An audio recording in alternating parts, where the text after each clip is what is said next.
feliz, parece casa.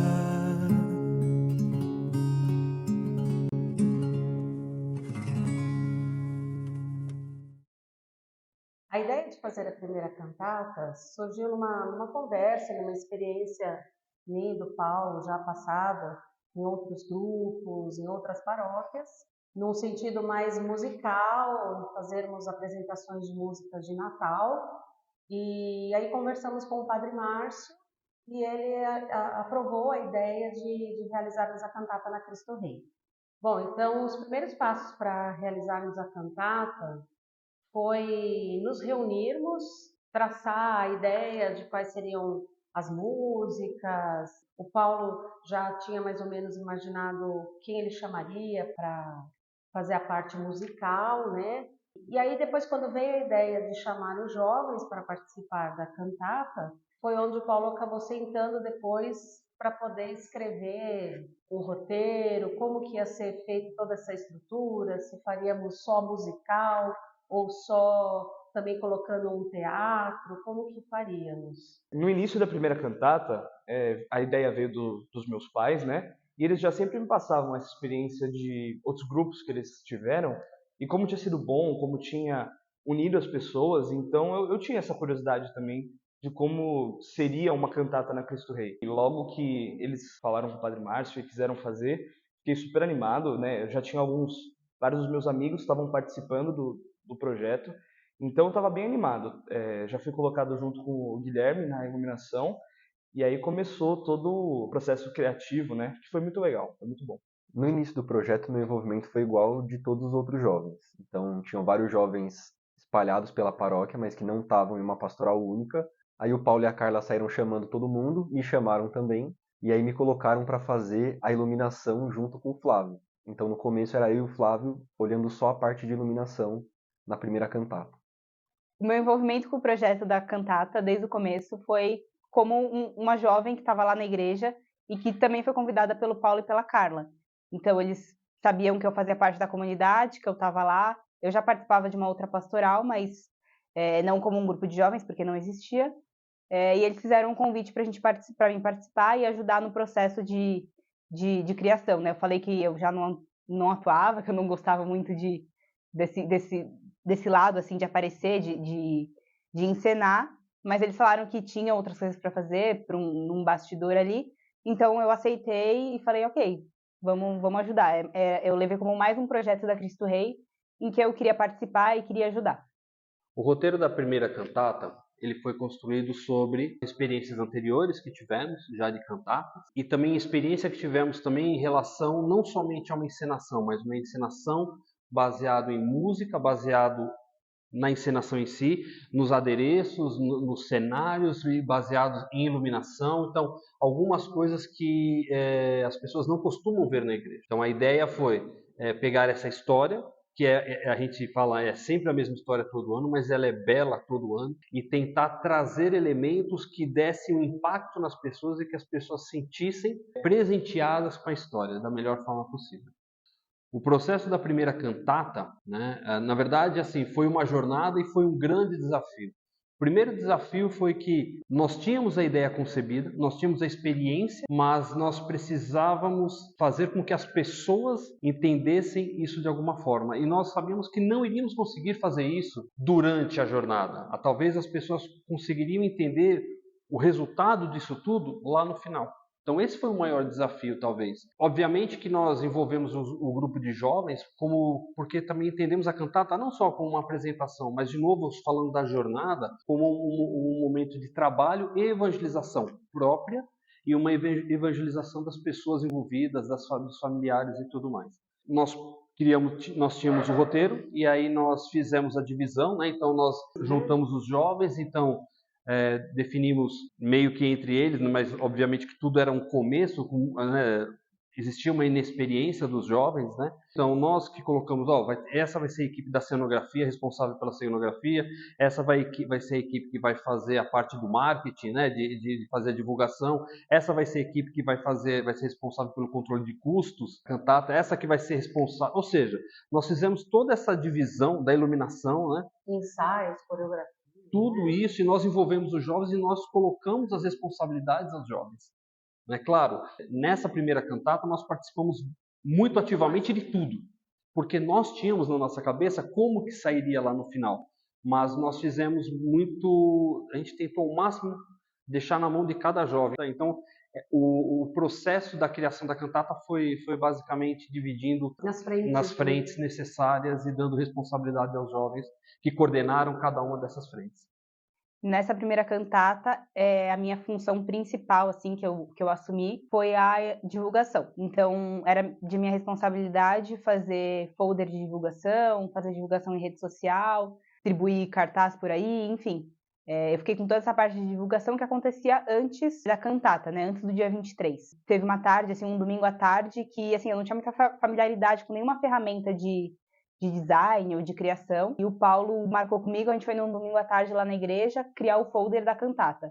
Então eu levei algumas ideias, ele levou outras, e a gente em uma tarde montou ali o folder, foi montando, ele foi fazendo no Photoshop, que ele tinha mais facilidade, a gente montou e mandou para a gráfica para fazer, além de ir atrás dos patrocinadores também, eu participei dessa parte, participei também da divulgação de você levar os cartazes no comércio, para colar e fazer a divulgação para quem passasse por lá, todas as divulgações em rede social, então essa foi a minha parte na primeira cantata. O processo de preparação da primeira cantata era tudo muito novo, então a gente não sabia o que fazer direito, a gente foi aprendendo junto com a construção da cantata, então eu fiquei mais próximo da parte da iluminação com o Flávio, então a gente desenhou todo o projeto. Hoje é muito mais fácil porque a gente usa muito daquilo que tinha na primeira. Só que na primeira a gente desenhou do zero, então toda a parte de fiação, de alimentação, de energia, a gente pensou em como seriam as cenas com a iluminação.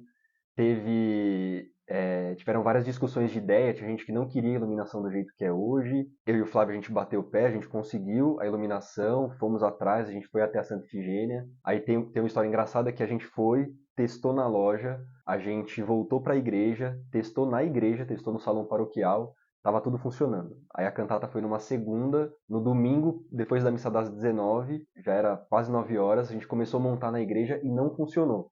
Isso um dia antes, aí a gente ficou desesperado, não tinha mais para onde correr, a cantata estava toda baseada na iluminação também, porque ficava escuro, enfim, tinha troca de cenas com a iluminação, e enfim, a gente ficou até mais de meia-noite, a gente viu o Padre Atanásio de pijama naquele dia, porque estava fazendo muito barulho, e no final deu certo, no final das contas a gente se virou, conseguimos consertar, a gente entendeu onde estava o problema, consertou o problema da iluminação e funcionou. Então, no dia da apresentação mesmo, no dia 23, o meu trabalho meio que já tinha sido feito, assim. Então, como era divulgação, foi um trabalho totalmente pré-cantata. Inclusive, essa foi a única cantata que eu consegui assistir ali de frente. E no dia eu ajudei mais com uma preparação antes, assim, para deixar tudo ajeitado. E fiz a recepção das pessoas. Então, conforme as pessoas chegavam, eu estava ali na acolhida, fazendo com que as pessoas se sentissem bem-vindas na nossa apresentação ali. O dia da cantata de 19, pra gente que tá na iluminação, começa mais cedo.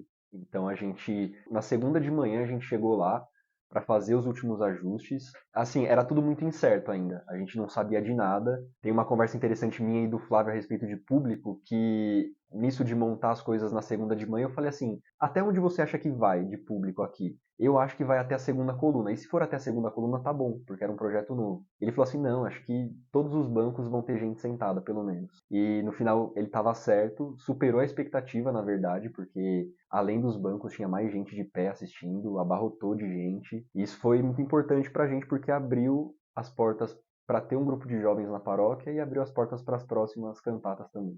No dia da cantata mesmo, a gente estava mais ansioso do que nunca, né? Tentando acertar tudo que faltava, as menores coisinhas, os menores detalhes. Eu estava, né, conversando com o pessoal, a gente não esperava que viria tanta gente. Mas assim, logo antes da cantata mesmo começar, da apresentação começar, 5 minutos antes, a hora que a gente deu uma espiada pela cortina, a igreja assim estava cheia de gente. Então aí a gente realmente entendeu o quanto a comunidade estava apoiando, né, o grupo, que nem tinha começado direito ainda, mas já estava apoiando desde o começo assim. E aí a gente ficou mais ansioso ainda. Mas foi muito bom.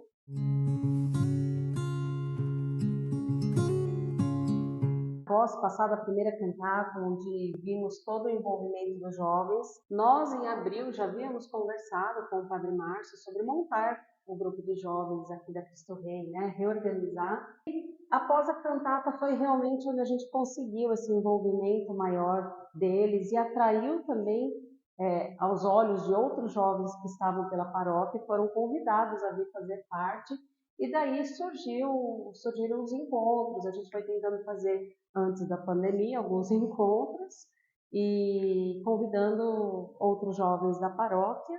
A própria, de novo, né, a jornada da primeira cantata não foi uma jornada apenas de reunir e ensaios, né? Era nos reunir, rezarmos um pouco, né?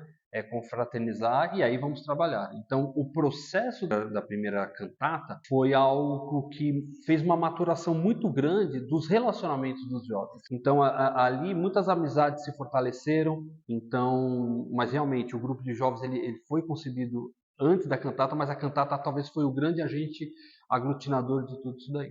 Sobre a nossa escolha para coordenadores do grupo de jovens, no início éramos um grupo de pais, tutores, que estávamos ali conduzindo esse grupo, imaginando como faríamos as reuniões, os encontros de oração, tínhamos vários planos de retiros, enfim. Porém, com o caminhar, né, do grupo, a gente foi vendo que eles precisavam ter uma condução mais jovem mesmo. E nisso nós percebemos duas pessoas que sempre se mostraram extremamente responsáveis e muito capacitados, e um exemplo pela experiência que já tinham de ter ido às jornadas anteriores, de serem os condutores, os coordenadores desse grupo. Essas pessoas que já se mostravam, despontavam no grupo, era o Guilherme e a Malu. E aí, em conjunto com os tutores, nós decidimos em convidá-los, porque eles eram os mais preparados, ao nosso ver, para serem os coordenadores do grupo de jovens.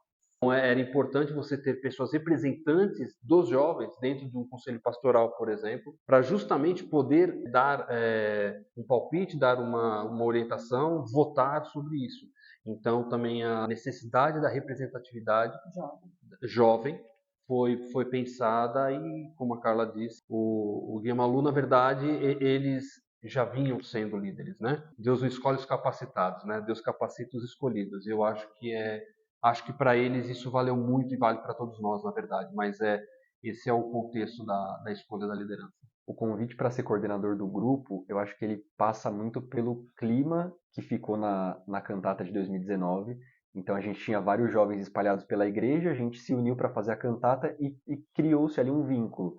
A partir desse vínculo, precisava criar um grupo com uma estrutura e com encontros periódicos. O Paulo e a Carla chegaram em mim e na Malu e fizeram o convite. No começo não era para ser coordenador direto, era para representar os jovens numa reunião de CPP da paróquia, e assim foi feito o convite. De início eu não queria pegar essa responsabilidade, nem de representar, mas eu acabei indo mais para ajudar. Eu falei, bom, estão precisando, esses jovens que vão vir aí, que vão criar um grupo, vai ser legal, mas e eles precisam da minha ajuda nesse momento. Então eu vou ajudar, mas depois não vou querer me envolver. Tanto que na minha cabeça, assim, eu não queria nem participar muito dos encontros, não era a minha ideia. Eu estava meio que 100% para ajudar, assim. Então estão precisando de mim agora nessa reunião, então tá bom, eu vou ajudar. Se eu queria ser coordenador, vou falar por mim. Eu não queria ser coordenador do grupo no começo. Quando o Paulo e a Carla chamaram a gente, eu relutei, falei que não. Aí eles falaram, não, veja bem, é só para representar o grupo numa reunião de CPP. Depois a gente vê isso de coordenação. Aí eu já mandei mensagem para Malu, falei assim, ó, não sei você, eu não quero. E eu não queria, não é por não acreditar no grupo de jovens, é porque eu não acreditava em mim mesmo. Eu não acreditava que eu seria capaz de coordenar um grupo de jovens. Eu tinha 20 anos na época, eu nunca tinha participado de um grupo de jovens, eu não me sentia capaz na época, a verdade é essa. Eu não queria ser coordenadora, porque eu não queria pegar essa responsabilidade. Não é que eu não acreditava no futuro do grupo, mas já tinham tido outras tentativas de grupo anteriormente, há alguns anos, e que não tinham dado certo, não tinham ido para frente. Eu cheguei a participar de alguns encontros desse grupo dessa tentativa de grupo, e eu falei, eu achei que ia ser nesse estilo, então eu achava que para mim não se encaixaria, mas eu achava que ia acontecer alguma coisa, não sei exatamente o que, mas eu acho que ia para frente, na minha cabeça ia para frente, mas não era o que eu queria participar, não era o que eu queria estar inserida dentro da igreja. O que me fez aceitar o desafio de coordenar o Actus, acho que não teve um momento específico, assim, um acontecimento que tenha mudado a minha cabeça. As coisas foram acontecendo, a gente foi para a reunião do CPP, representou os jovens, e aí a gente continuou conversando. E quando eu me vi, a responsabilidade tinha me abraçado de tal jeito já que as coisas foram rolando. E aí a gente estruturou mais ou menos como seriam as coordenações. No começo, os adultos ajudariam bastante a gente, até para tirar esse cargo essa responsabilidade de coordenação. E aí eles foram ajudando, a gente foi entrando nos encontros, foi tocando e as coisas foram acontecendo naturalmente. Então, inicialmente eu não queria continuar assim, né, no grupo, mas eu acho que eu tinha um ímpeto muito grande de querer ajudar para que desse certo. Eu queria que desse certo esse projeto de grupo de jovens, por mais que eu não participasse. Eu queria muito ajudar. Então, eu acho que nisso de querer ajudar, de querer que desse certo, eu acabei me envolvendo cada vez mais e indo ajudando e dando ideia no que era possível, e as coisas foram acontecendo. Então, a gente participou primeiro dessa reunião só como representante, depois a gente começou a conversar de como seria o futuro do grupo, e aí, quando eu vi, a gente já estava envolvido e eu não queria mais voltar atrás. Eu já gostei, eu já estava envolvida, e foi isso. Então, os primeiros encontros, tendo essa liderança jovem já definida, nós estivemos próximos. Aos poucos, nós fomos dando um passo para trás, aos poucos, até que a própria liderança começasse a escolher junto com os jovens e tomar as próprias decisões, porque, na verdade, essa é a grande ideia, né? Eu e a Carla, nós tivemos a nossa experiência, a nossa jornada durante a nossa juventude, e provavelmente os valores que nós tínhamos, as experiências que nós vivemos, talvez não fossem as experiências que os jovens da paróquia gostariam ou precisariam vivenciar. Então, foi uma passagem de bastão assim, de novo, né? Tentando capacitá-los ao máximo, mas ao mesmo tempo dando espaço e aos poucos se afastando para que eles continuassem a jornada do grupo. Então, quando a gente já estava ali envolvido e que a gente decidiu que ia continuar ali à frente do grupo, os primeiros passos foi tentar estruturar um modelo de grupo que a gente queria seguir ali naquele próximo ano. Então, a gente tinha algumas ideias ali em vista do que a gente queria fazer. Dentre elas estava participar da JMJ, porque a gente já tinha tido essa experiência sem estar num grupo de jovens, então a gente sabia que era bom e que seria legal levar mais jovens. A gente tinha ideia de fazer um retiro, tinha a ideia de ter uma periodicidade nos encontros, que a princípio seriam a cada 15 dias, e a gente também decidiu qual seria o horário desses encontros. Então, esses foram os nossos primeiros passos para começar um grupo e pensar numa estrutura do que fazer naqueles próximos meses e naquele ano que estava começando.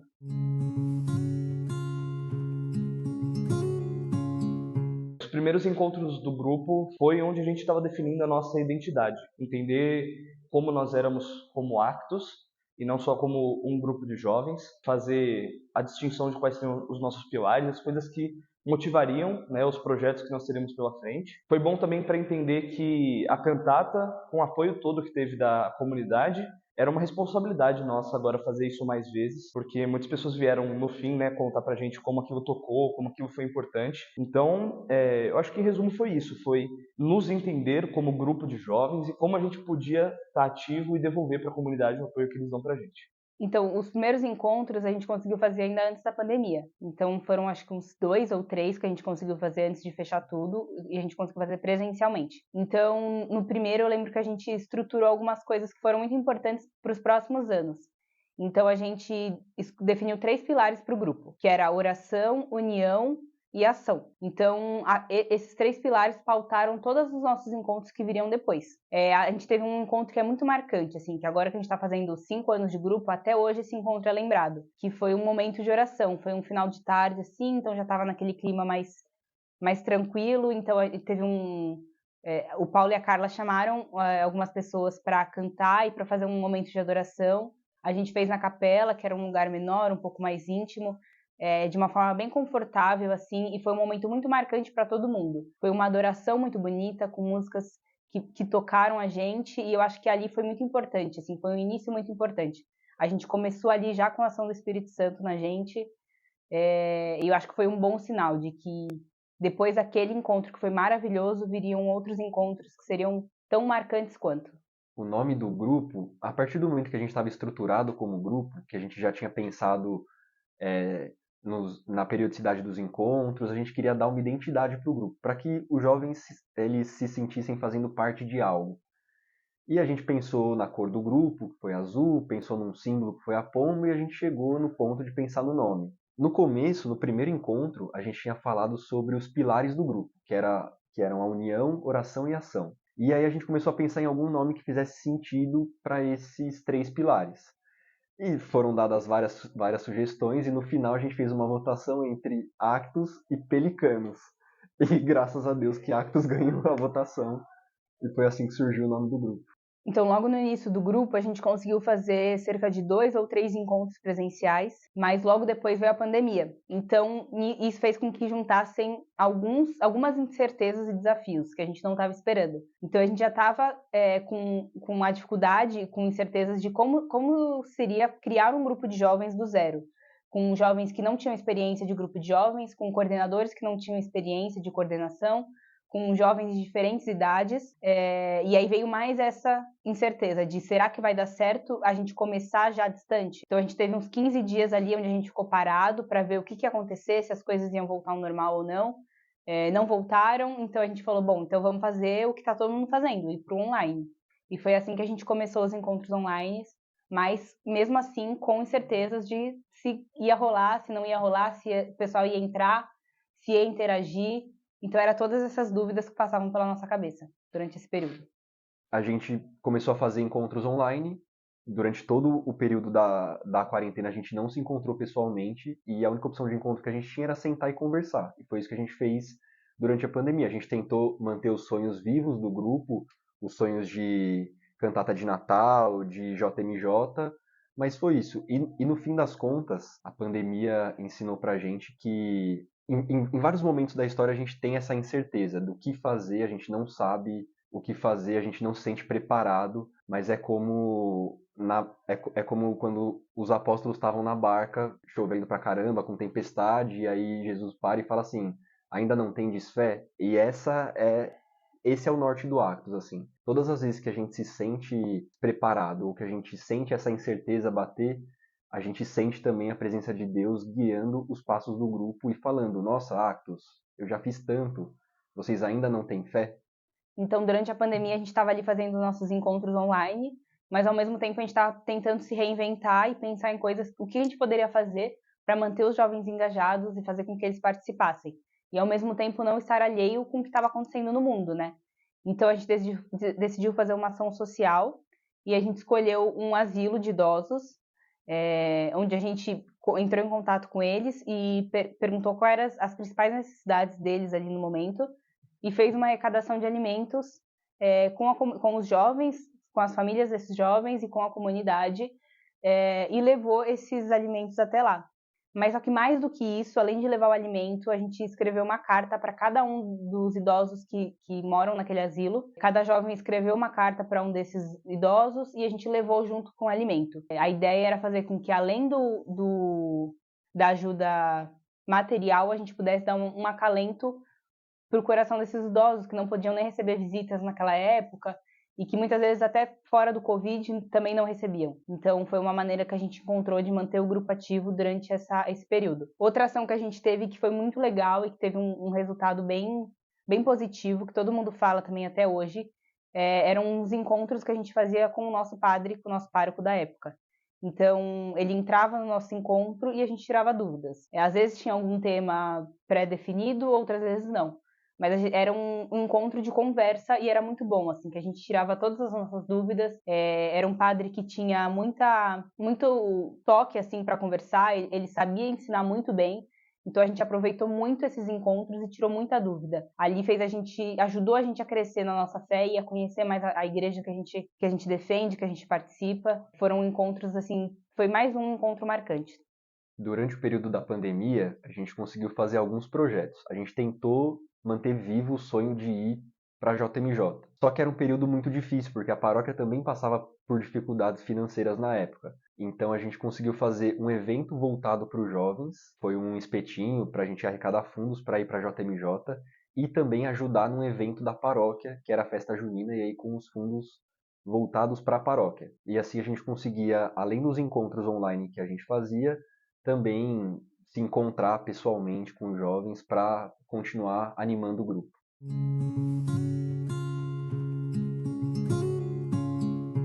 O projeto da cantata ele se manteve durante o ano de 2020. Então, junto com a ideia de fazer um retiro, de participar da JMJ, a cantata já estava presente como uma apresentação que a gente queria fazer no final do ano. O tema da cantata de 2020 surgiu a partir da ideia da gente não repetir roteiro. Então, depois da cantata de 19, a gente colocou em mente que que a gente contaria a história do nascimento de Jesus sempre de um jeito diferente e sempre com novos elementos. Então, em 2019 tinha sido um roteiro bem narrativo, em que a gente tinha contado passo a passo como foi o nascimento de Jesus.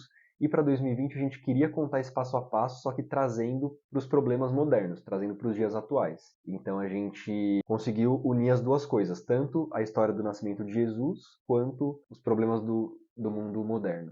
Bom, a cantata de 2020 foi a primeira que eu participei como grupo, porque foi o meu primeiro ano no grupo. E foi muito especial para mim, porque logo no primeiro ano que eu vou na cantata, eu já sou Maria. Então, foi muito importante. Eu fui convidada, assim, inesperadamente, e eu não imaginava que eu faria esse papel tão importante. A gente estava ensaiando sem saber se ia poder apresentar. A qualquer momento podia baixar um decreto e fechar tudo de novo, e as igrejas serem fechadas de novo, e a gente não ia, e todo o ensaio que a gente teve, toda a preparação, nós não conseguiríamos apresentar para a comunidade. Além disso, mesmo com a igreja aberta, tinha uma limitação de público na época, então, se eu não me engano, eram 120 lugares só que poderiam ser ocupados dentro da paróquia. E a primeira cantata lotou de gente, então a gente sabia que 120 lugares era muito pouco. A gente precisou fazer mais de uma apresentação, então a gente dividiu em 3 dias de apresentação. Os 3 dias encheram, mas mesmo enchendo a gente tinha desafios como usar máscara ou não usar máscara na apresentação, mas a máscara pode atrapalhar a fala, mas ao mesmo tempo como que a gente vai, no meio de uma pandemia, encenar sem máscara? Então a gente volta de novo naquelas dúvidas e naquelas incertezas de como fazer. Era algo novo que ninguém sabia como lidar direito, mas, de novo, Jesus falando pra gente: ainda não tendes fé, ele guiou tudo e deu tudo certo, não teve decreto fechando a igreja, a gente conseguiu apresentar, as 3 apresentações foram um sucesso e deu tudo certo, graças a Deus.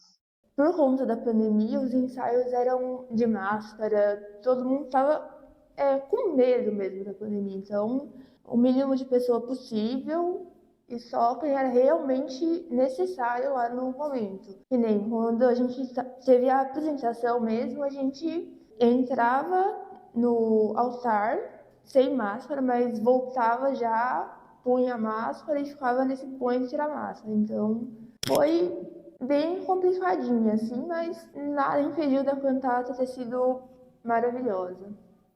A cantata de 2020, então, ela aconteceu durante uma pandemia, né? Então, de todas as incertezas de se a gente ia conseguir apresentar ou não, como que ia ser. E eram momentos muito tensos, assim. Então, principalmente quando estava chegando mais perto, a gente ia ficando cada vez mais tenso para saber se ia dar tudo certo, se a gente ia conseguir apresentar ou não, ou se ia fechar tudo. E no meio de tudo isso, assim, a gente viu mais uma vez o agir de Deus dentro do Actus, que foi quando, através de duas crianças que iam participar da cantata, que eram as duas Larissas, elas se conversaram ali e depois vieram me contar que uma virou para outra, na época elas deviam ter uns 12 anos, talvez, e elas viraram entre elas, conversaram e falaram assim: ai, vamos fazer um combinado? Que a gente nunca vai deixar a cantata acabar? E aí depois elas combinaram entre elas ali, e depois elas me contaram isso. E aí isso, no meio daquele nervosismo todo, de toda aquela incerteza, dá um alívio no nosso coração, de que a gente tá indo por um caminho certo, assim, que eram crianças que ainda não estavam no grupo de jovens, mas que já estavam tão empolgadas quanto a gente nesse projeto. Então a gente sabia que valia a pena continuar, valia a pena se esforçar para que desse certo naquele ano e nos próximos anos. A gente foi achando esse espaço, foi entendendo como continuar o projeto para entregar, né, no fim dessa jornada toda até dia 23, entregar uma boa cantata, né, uma boa apresentação. O processo de produção da cantata de 2020 foi muito baseado na cantata de 19. Então a gente aprendeu muitas coisas com ela, como por exemplo separar o grupo em diversas frentes. Então tem uma frente da iluminação, tem a frente da encenação, da música, da divulgação. A gente tem várias frentes dentro da cantata e a gente evoluiu coisas que a gente achou que não tinham sido tão boas, ou a gente incrementou coisas também. Então para essa cantata a gente pensou em colocar microfone nos personagens. Já era uma coisa nova, a gente não tinha ensaiado assim antes. Aí tem toda uma dinâmica de liga e desliga microfone, de som que a gente teria que testar. Mas de resto, acho que a estrutura, tudo de bom que aconteceu em 19 a gente manteve para 2020. A apresentação da cantata de 2020, acho que meus amigos conseguem falar melhor do que eu, porque eu peguei Covid. Mas mesmo convidado, foi bem desafiadora, porque eu estava de novo na frente da iluminação com o Flávio, e ele ficava me mandando fotos e vídeos de como estava a iluminação para a gente debater pelo celular. Teve um episódio marcante também, que foi a queda da luminária do palco. Então, dias antes da gente apresentar, o pano de fundo que a gente usa, ele ficava preso em duas luminárias. E uma dessas luminárias estourou, acho que um dia antes da apresentação. E aí a gente teve que correr atrás, pensar em como ia prender o pano de novo. Mas mesmo nesses acontecimentos, a gente vê a mão de Deus agindo no grupo, porque essa luminária estourou um dia antes para não estourar no dia da apresentação, e aí seria um desastre.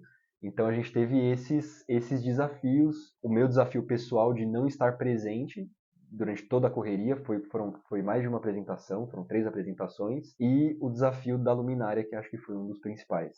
Bem nervosa, porque eu sempre fui muito tímida e os ensaios eu estava meio travada, mas no dia eu tentei fazer o melhor e eu acho que eu fiquei menos travada, menos tímida, acho que eu consegui apresentar legal e foi a cantata que me soltou, assim, fez eu ser menos tímida e participar outros anos, e foi isso. A cantata de 2020, no dia da apresentação, para mim foi muito tenso, porque enquanto coordenação eu estava sozinha. Como o Gui tinha pegado Covid nessa época, ele não conseguiu participar de nenhuma das 3 apresentações. Então eu senti uma pressão muito grande, mas foram 3 apresentações muito boas e que no final eu pude perceber que a gente conseguiu dar esse presente para a comunidade, depois de um ano tão difícil, depois de um ano tão afastado que a gente teve dentro da igreja, com tanto tempo longe, onde as pessoas não podiam participar das missas presencialmente, a gente conseguiu dar esse presente para a nossa comunidade que nos apoia desde o começo. Entrei na cantata no mês de 2020, foi um convite muito especial para mim naquele momento. Na verdade, a gente estava num contexto de pandemia, então tudo era muito louco, tudo era muito estranho para todo mundo. E do nada me vieram e falaram: olha, a gente precisa de você para ser Jesus Cristo numa cantata de Natal. E para mim ali foi um grande sinal de que eu, um secretário paroquial, que também sou músico desde os 12 anos de idade, do nada ganhei um papel importante em alguma coisa e eu precisava daquilo também. Então foi ali que eu falei: ok, vou abraçar esse projeto porque eu entendi que foi um grande chamado para mim. E foi assim que eu entrei no grupo. Dali, o resto é história.